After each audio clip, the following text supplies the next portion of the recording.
warahmatullahi wabarakatuh. Halo semuanya, kenalkan aku Karina Harbi dari jurusan Psikologi Islam UIN 1 Tulungagung.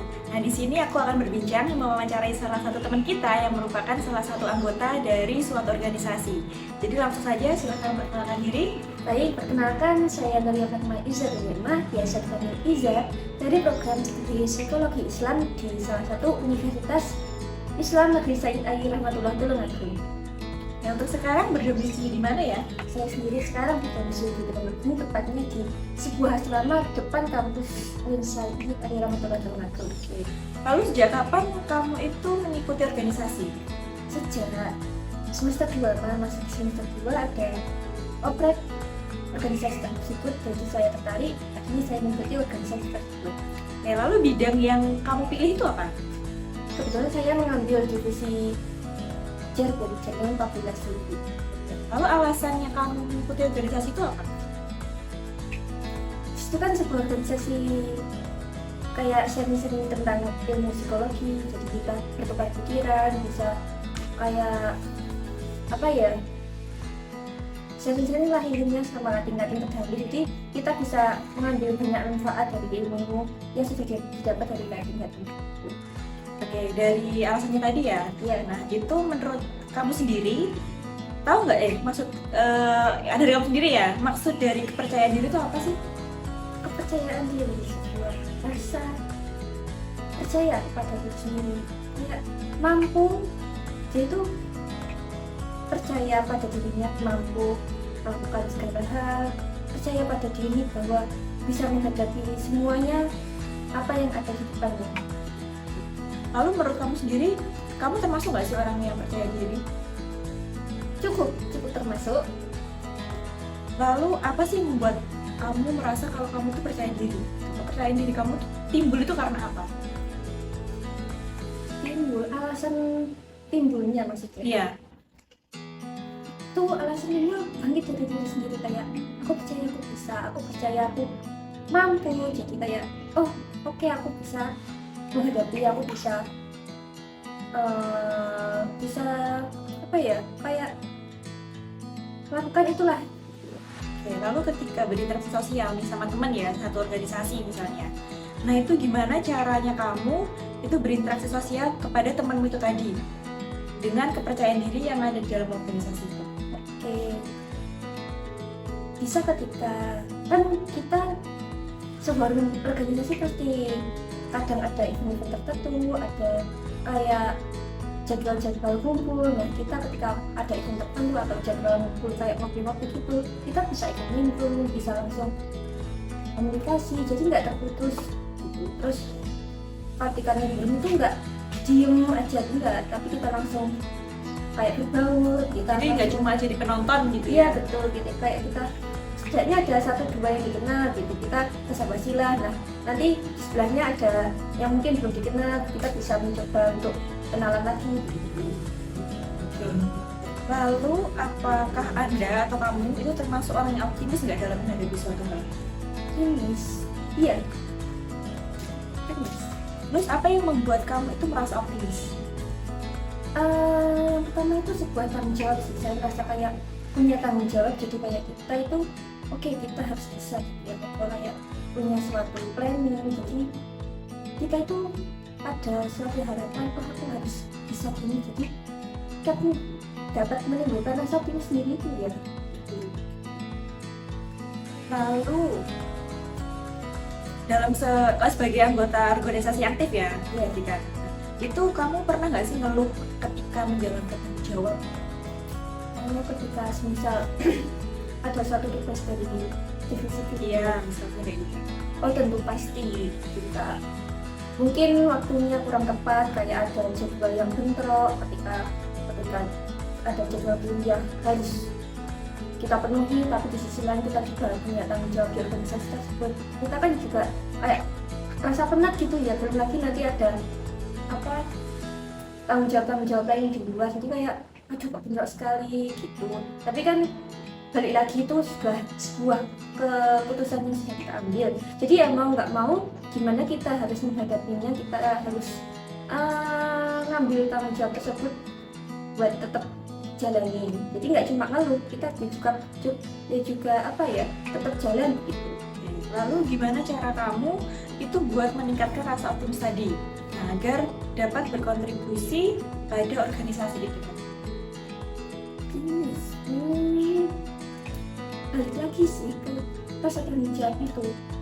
Nah, ketika kita sudah merasa tanggung jawab, akhirnya kan ya kita kayak sebuah tuntutan ya, namanya tanggung jawab, apalagi kita itu memiliki tanggung jawab dari diri sendiri, tanggung jawab dari diri sendiri ya kayak kepikiran terjadi tetap okelah terus gitu. Terus ya kadang juga diburu deadline juga sih. Pasti ya kayaknya. Ya selanjutnya, nah misalnya nih ya, kalau misal terjadi hal yang besar yang dialami oleh seseorang, misalnya entah itu dari divisi kamu sendiri, anggota divisi kamu atau divisi lain, nah itu apakah kamu mencoba untuk mendahulukan urusan orang tersebut? Dilihat dulu bagaimana tugasku apakah sudah selesai atau belum. Ketika tugasku sudah selesai, oke, aku bisa mengambil peran orang tersebut. Tapi ketika tugasku belum selesai dan masih jauh dari target, itu aku berusaha buat setidaknya menuhin hampir setengah lah tugas tersebut, baru kita bisa mencoba membantu tugas orang lain tersebut. Oke, selanjutnya, nah ini sebagai anggota organisasi ya, dalam hal interaksi sosial, nah itu sikap objektif apa yang seharusnya dilakukan? Oke, sifat objektif ya kembali lagi seperti jawaban saya yang tadi ya, kita tentu tetap mengutamakan tanggung jawab kita. Masa iya kita masih punya tanggung jawab yang belum dipenuhi, belum sama sekali dipegang lah, kita sudah mencoba mengambil alih tanggung jawab orang lain, kan itu namanya melepas tanggung jawab sendiri tapi mengambil alih tanggung jawab orang lain kan juga nggak bagus ya. Jadi kita ya tetap mengutamakan tanggung jawab yang sudah kita ambil terlebih dahulu, kemudian baru kita mengambil, setidaknya membantulah tanggung jawab yang dimiliki orang lain. Oke, lalu sebagai anggota organisasi nih, nah, Anda pernah nggak sih melakukan kesalahan dalam bekerja? Tentu pernah, yang namanya manusia kan pasti pernah melakukan kesalahan, tapi sebuah organisasi kan sebuah apa ya, kayak keluarga ya, jadi saling membantu. Jadi dari kesalahan saya tersebut, teman-teman mau membantu, tak mau memberikan arahan, jadi kita dapat membangun kayak membangun suasana belajar bareng, jadi kita dapat belajar dari kesalahan kita tersebut gitu. Lalu kalau boleh tahu nih, seperti apa kesalahan yang pernah kamu lakukan? Kesalahan, bukan kesalahan sih, kan dari divisi yang saya ambil kan jatuh ya, tidak ada yang namanya salah. Mungkin kayak tema atau konsep yang saya buat pamflet atau video kurang menyatu dengan tema yang ada di event tersebut, nanti dapat koreksian dari orang-orang kayak ini kurang begini loh, ini kayak ditambahin apa warna begini, kayak ini lebih bagus gitu. Nah jadi kayak dari masukan. Lalu dari mungkin kekeliruan ya jadinya ya? Iya. Nah itu cara kamu untuk bertanggung jawab atas kekeliruan itu apa? Kan itu sebuah pamflet atau dokumen kan udah jadi fix. Oke, nggak bisa kayak direvisi, kan udah dicetak udah disebar, jadi kayak kedepannya lebih dihati-hati. Terus kedepannya kalau mau sebar gitu tanya ke teman-teman dulu, ini udah fix atau belum, atau kurang apa, atau mau ditambahin apa gitu. Jadi kan kayak tahu koreksian yang sebelum disebar gitu. Lalu sesuai dengan bidang kamu tadi yang namanya pencerpub ya? Iya. Nah itu gimana bentuk tanggung jawab yang seharusnya dilakukan dalam masalah interaksi sosial? Tanggung jawab yang dilakukan ketika interaksi sosial. Ya misalnya kayak kamu kan cerpub, nah itu Iya. untuk interaksi sosial dengan divisi lain itu seperti apa? Kayak gitu. Oke. Cerpub kan pasti dan selalu dibutuhkan ketika ada event apapun di divisi lain. Ketika ada event tersebut, kita jangan komunikasi, kita terus komunikasi bagaimana terkait acara-acara yang akan datang, bagaimana temanya, bagaimana penyebaran pamflet ataupun banner yang dibutuhkan, terus apakah ada video-video yang perlu kita up atau kita edit gitu. Lalu pernah nggak sih terjadi kayak pengaduan yang dilakukan oleh teman satu organisasi misalnya kepada kamu? Tentu pernah. Namun ya yang namanya bersosialisasi ya nggak apa ya, nggak ada yang terus mulus, pasti ada lika-likunya. Nah, dan pengaduan dalam organisasi itu pasti ada lah ya, kan menghadapi banyak orang, tapi ya cara menghadapinya cukup didengarkan. Terus kita nggak bisa mendengarkan dari satu arah saja, kita harus mendengarkan ke dua arah ya, biar tahu oh mana sih yang benar-benar salah, mana yang benar-benar benar. Tapi kita nggak bisa menghakimi, kita cukup mendengarkan. Dan nanti kalau kita ikut-ikut terlalu campur kan malah makin panas ya kan. Lalu kalau boleh tahu nih, seperti apa ya contoh pengaduan yang sering dilakukan tuh kayak gimana sih? Contoh pengaduannya kayak kemarin ketika event A itu ada miskom, kok nggak tahu, nggak bilang gini, nggak bilang udah ada penyebaran, kok nggak bilang udah ada konfirmasi kepada pihak tempat pelaksanaan gitu, atau kurangnya komunikasi ketika persuratan gitu. Terus tiba-tiba waktu menjelang acara bentrok ini bentrok itu gitu. Nah untuk kalau misalnya ada pengaduan tadi kan caranya kan hanya didengarkan kan? Ya. Nah itu kalau misalnya dengan masalah itu tadi, nah itu cara menanggapinya seperti apa? Gitu. Oh, kalau menanggapinya kita nggak bisa ya ketika tengah-tengah acara langsung tiba-tiba kayak apa ya,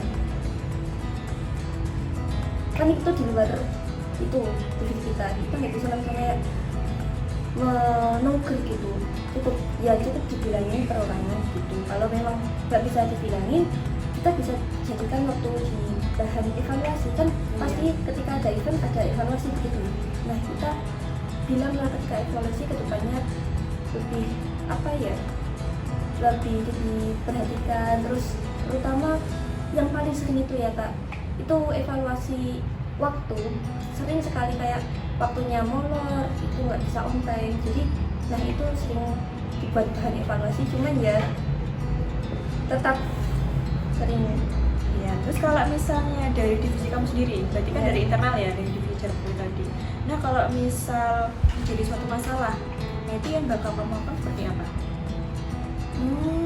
Masalahnya seperti apa maksudnya? Masalah misalnya kalau miskom lah, misalnya kayak dari tim desain terus sama tim up misalnya kan beda. Nah itu kalau misal ada kayak gitu, kira-kira cara menyelesaikan masalahnya itu seperti apa?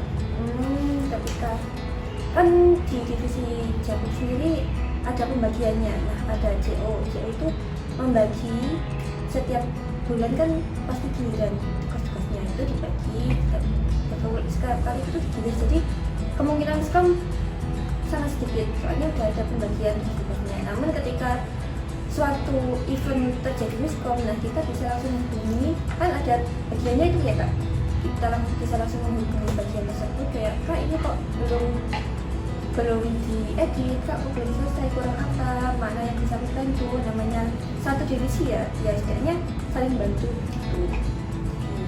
Jadi gitu ya untuk masalah tanggung jawab, terus kayak masalah cara menghadapi masalah dalam internal itu seperti itu. Jadi gitu teman-teman penjelasan dari hasil wawancara kami. Nah semoga bermanfaat untuk kita semua. Terima kasih. Wassalamualaikum warahmatullahi wabarakatuh.